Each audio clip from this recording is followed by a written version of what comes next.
Selamat malam, saudaraku yang dikasihi Tuhan. Shalom. Malam ini kita menyadari bahwa ketika kita melakukan dan mengatakan kebenaran di sepanjang kehidupan kita, maka hidup kita bahagia. Kita bisa rukun dengan orang-orang sekitar kita. Tetapi terkadang, saudaraku, untuk melakukan, mengatakan, menyatakan kebenaran, sesuatu yang tidak mudah. Banyak orang menolak itu, bahkan kita dimusuhi ketika menyatakan dan melakukan kebenaran. Tetapi saudaraku, walaupun terkadang menyakitkan dan berisiko, tapi mari kita tetap menyampaikan kebenaran di sepanjang kehidupan kita.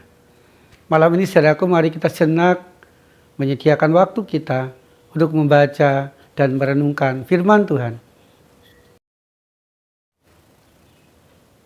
Tuhan, malam hari ini mampukan kami untuk menemukan kebenaran dan melakukan dan menyampaikannya kepada orang-orang sekitar kami di dalam kami membaca dan merenungkan firman Tuhan. Amin. Amos pasal 7 ayat 11. Sebab beginilah dikatakan Amos, Yerobeam akan mati terbunuh oleh pedang, dan Israel pasti dibuang ke pembuangan dari tanahnya. Saudaraku yang dikasihi Tuhan, sebuah keadaan yang damai, bahagia, rukun, dan penuh semangat akan dialami di dalam kehidupan kita ketika kita dan setiap orang yang di sekitar kita sama-sama mewujudkan kebenaran, sama-sama mengatakan kebenaran, sama-sama menyampaikan kebenaran, saling menasihati tentang kebenaran dan mau melakukannya.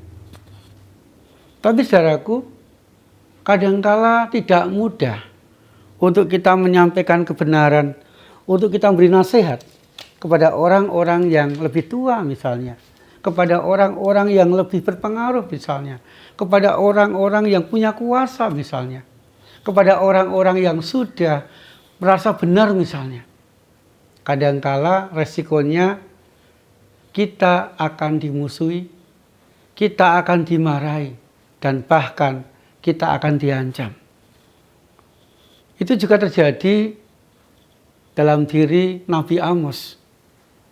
Pada waktu itu kerajaan Israel yang dipimpin oleh Yerobeam dikalahkan tentara Aram. Dan pasukan atau bangsa Aram ini akhirnya dikalahkan oleh tentara atau bangsa Asyur. Dan Israel bersekongkol dengan Asyur untuk mengalahkan Aram. Bersama dengan Asyur, saudaraku, bangsa Israel bisa berkembang, berdagang dengan sukses, berperang dan memenangkan banyak daerah. Tetapi sayangnya, saudaraku, yang menikmati kesuksesan adalah para petinggi-petinggi pemerintah, raja dan keluarganya, dan semua anggota atau penghuni istana. Tetapi di rakyat jelata, mereka mengalami penindasan, mereka mengalami tiang melarat, mereka mengalami penderitaan yang luar biasa. Muncul ketidakadilan di tengah-tengah bangsa Israel.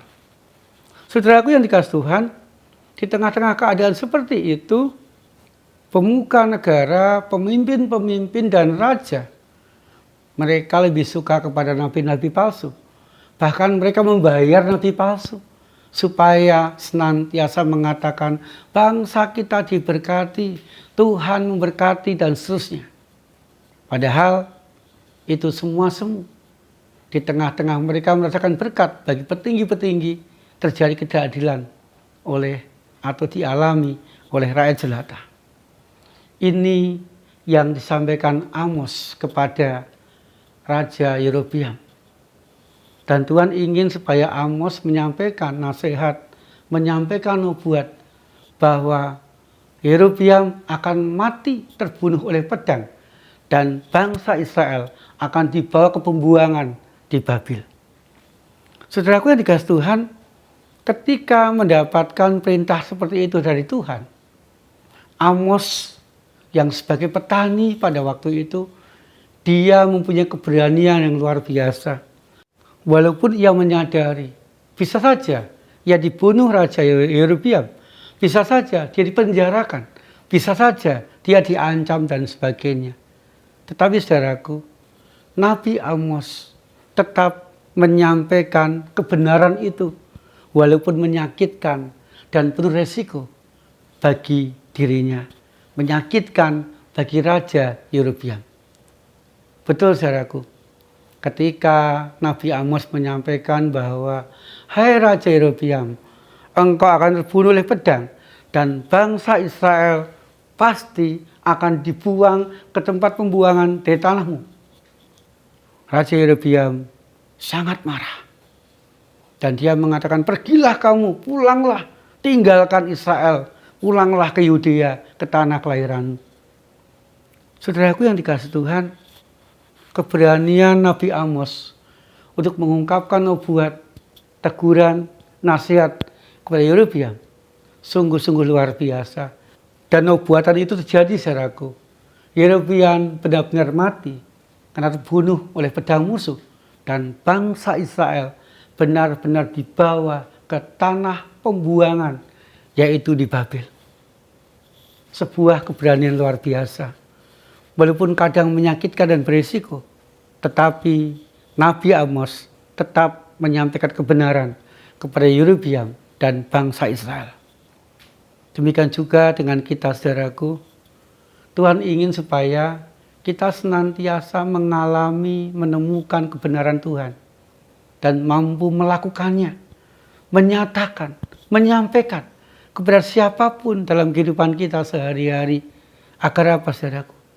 Agar kita mengalami kebenaran dan kebahagiaan, agar orang-orang sekitar kita pun juga melakukan, mengalami kebahagiaan dan kebenaran dalam kehidupan mereka.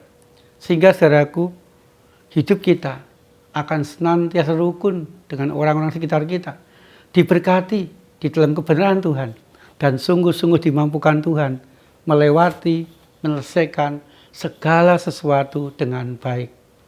Saudaraku yang dikasihi Tuhan, tetap nyatakan kebenaran, walaupun kadang menyakitkan dan berisiko, agar kehendak Tuhan terwujud dalam kehidupan kita dan dalam kehidupan orang-orang sekitar kita. Amin. Saudaraku yang dikasihi Tuhan, mari kita mengakhiri renungan malam ini dengan berdoa dan saling mendoakan. Tuhan, kami rindu dimanapun kami berada, di tengah-tengah keluarga kami, di tengah-tengah masyarakat di mana Engkau tempatkan kami, di tengah-tengah pelayanan di gereja kami masing-masing, di tengah-tengah pekerjaan kami, sekolah atau kuliah kami. Kami boleh rukun dengan semua orang. Kami boleh hidup bahagia. Kami pun juga boleh saling menasehati, saling menopang seorang dengan yang lain. Di dalam nama Tuhan Yesus Kristus, kami panjatkan doa kami. Amin. Alami damai, rukun dan bahagia dengan semua orang saudaraku. Tuhan Yesus senantiasa menyertai dan memberkati kita.